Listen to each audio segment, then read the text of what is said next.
Kepenų pariebėjimas, tulžies darbas, aukštas spaudimas, vis vargsti su virškinimu, ištisai vargina pilvo pūtimas, užkietėja viduriai.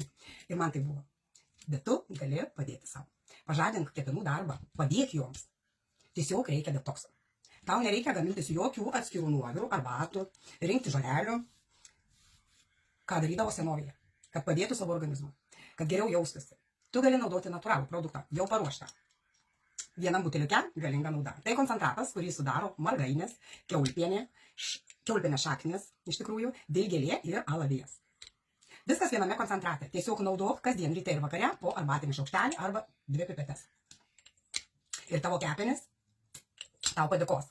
Taigi, jeigu tau aktualus šios problemos ir turi noro rūpinti savo sveikatą, spręsti problemą natūraliai, be jokio savo užimtumo, komentuok noriu. Aš tau padėsiu įsigyti ir būtinai pasikvies mane į draugus, kad galėtumėm susirašyti. Arba parašyk man asmeninę žinutę.